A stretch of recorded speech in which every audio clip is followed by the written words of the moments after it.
JVS now on 08459 455 555. It's the phone-in. Today I'm asking, does Luton scare you? Luton is making the headlines again today for all the wrong reasons.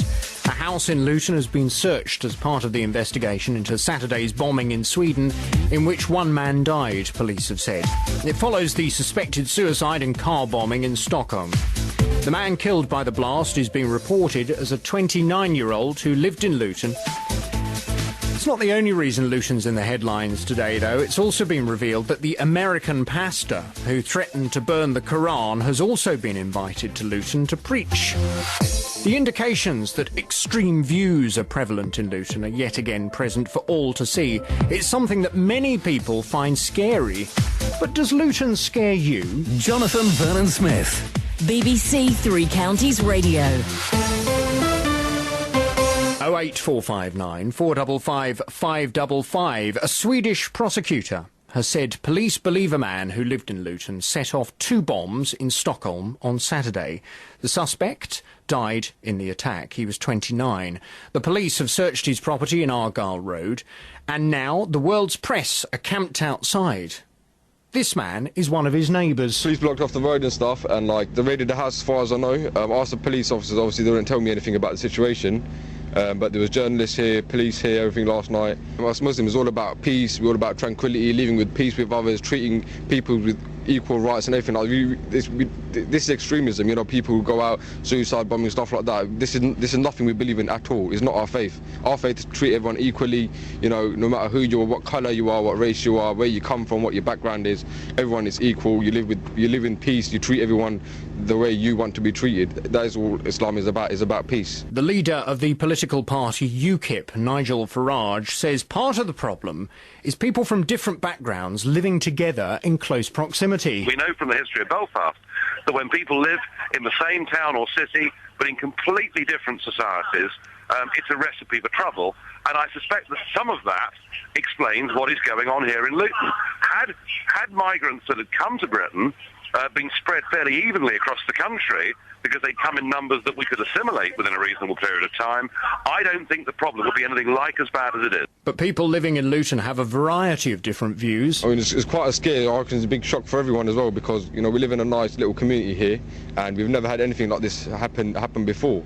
We've got elderly people, we've got all sorts of people living on this road, multicultural little society we've got here. And it's quite scary to know that if it is one of the possible bombers, and it is quite a scare, because we could be under threat any time, and you're not aware of it. The secretary of the Islamic Centre in Luton says the suspect was kicked out of the local mosque because of his radical views. Farasat Latif says they felt it was their duty to expel him. He attended our mosque for a very brief period of time in around 2006. He started attending the mosque and befriending people and spreading extremist ideas. This was fed back to us from members of the community, and one of the senior members of the community actually challenged him on his ideas and told him that he wasn't allowed to spread these ideas in the mosque. Now, the community leaders said they didn't report him to the police as he hadn't broken the law. Well, the question I'm asking you today is, after all of this, after everything that's in the headlines, does Luton scare you? What do you think? If you have an opinion, call JVS now. 08459 455 555. Yes, if you have a view, I don't know if you live in Luton, come on and tell me how you feel about the town. Is it a town that scares you? If you don't live in Luton, is this one of the reasons you don't come into Luton? Because you find it a scary town to be. 08459 455 555. Tommy Robinson is the head of the English Defence League in Luton. Thanks for coming in, Tommy. How are you doing? Does Luton scare you? I think Luton scares everyone. Everyone I know that can afford to is moving out of Luton. No one wants to live in this town, basically because of the hostility from the Islamic community. And not the whole Islamic community, but members of the Islamic community. And what we've seen with this suicide bomber being from Luton is what we all know. He would have been radicalised in Luton. He probably came here as an innocent Muslim.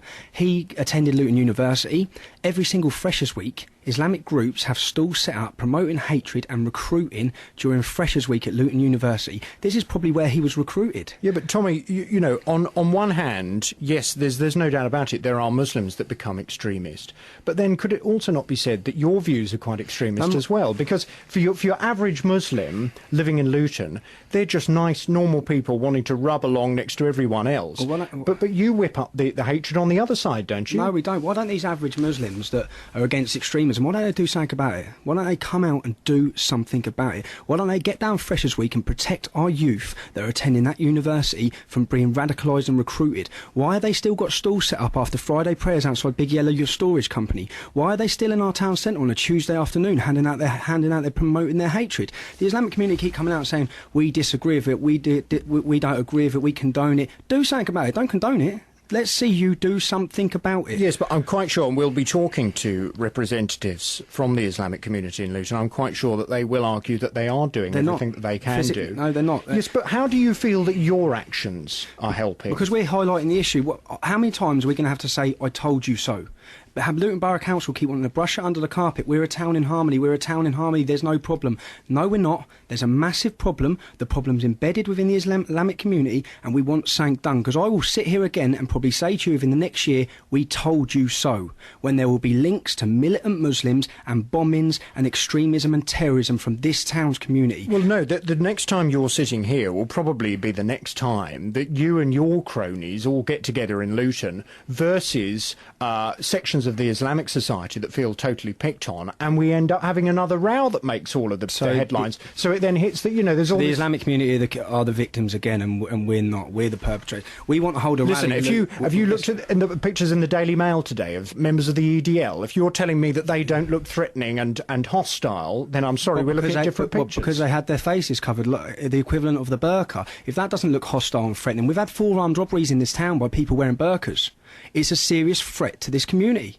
We don't want to see burqas, but you're telling me that we look threatening because we have an English mask that covers our mouth. And the reason why some people wear a mask to cover their face, we have a genuine reason, because a lot of our lads have got good jobs, good paid jobs, and if they're pictured in the newspaper with their faces at English Defence League rally, they may lose their job. Now, the reason why a Muslim woman wants to wear a burqa is that a Muslim male does not feel the urge to have the urge to have sex with her. That's what we're talking about. So let's see who's got a genuine reason to cover their face and not, shall we?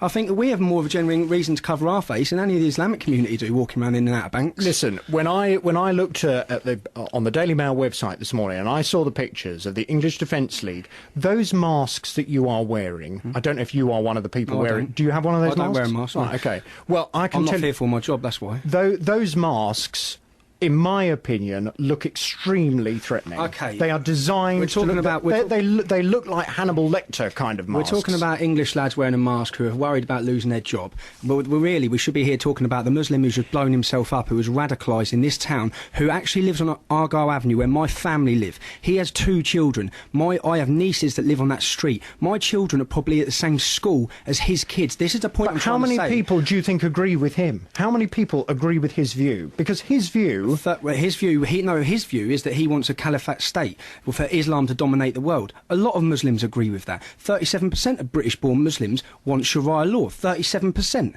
37% out of probably. Where are you getting these statistics? The government from? statistics. Government statistics. 37%. If you say they want Sharia law, so a lot of people agree with his views. Some people are taking a different route to achieve them views. He's deciding to go blow himself up. But the point is, we're living with him. That's the point. My family live on his road.